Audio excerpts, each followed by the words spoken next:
Avons-nous reçu l'Esprit Saint?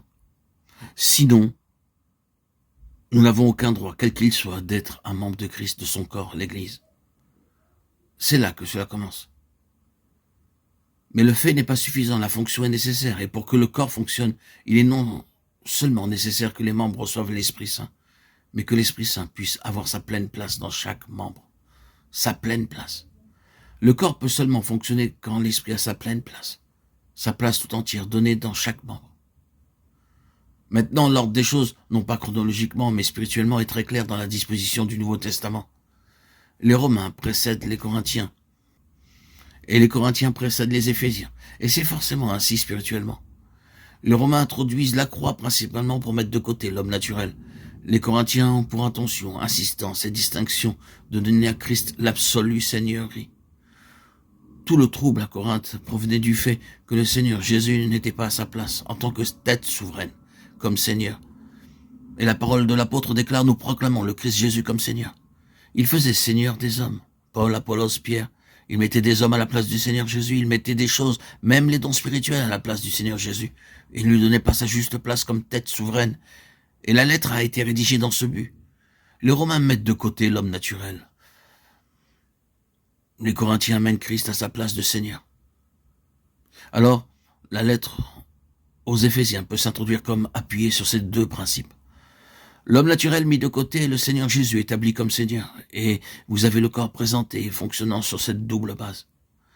Vous ne pouvez avoir une expression du corps de Christ que lorsque l'homme naturel a été mis de côté. L'élévation de l'homme naturel, de quelque façon, en mesure que ce soit, viole le corps de Christ tout entier et en opposition à la souveraineté de l'Esprit Saint. La chair ne peut avoir de place dans le corps de Christ si le corps de Christ doit être ce que le Seigneur a conçu qu'il soit.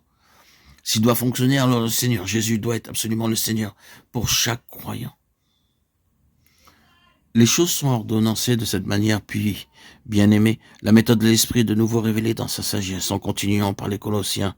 Chronologiquement, les Colossiens viennent avant, mais spirituellement après les Éphésiens.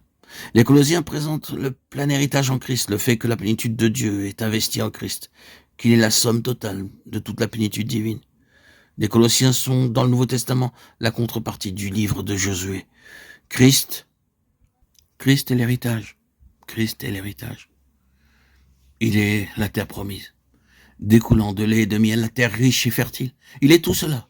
Et vous héritez en tant que corps de Christ de la plénitude de Christ sur la base où il est devenu Seigneur. Et quand la chair et l'homme naturel ont été mis de côté. C'est le corps de Christ dans sa nature. Appliquez ces lois aujourd'hui, vous obtiendrez une expression vivante de ce qui est dans les Éphésiens.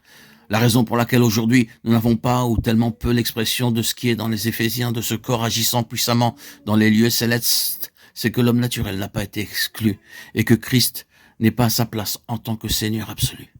Donc, ce qui est fondamental en premier lieu pour l'Église, le corps de Christ, pour la révélation du corps de Christ, c'est l'œuvre pratique de la croix. Nous ne serons jamais conduits par le Seigneur à voir le corps de Christ sans avoir été conduits à découvrir les Romains, spécialement Romains 6, et sans qu'il y ait eu en nous une révélation de la croix. Je ne veux pas parler d'une présentation du principe de la croix, mais d'une révélation de la croix. Or, vraisemblablement, cela a été confirmé dans un certain nombre de lieux.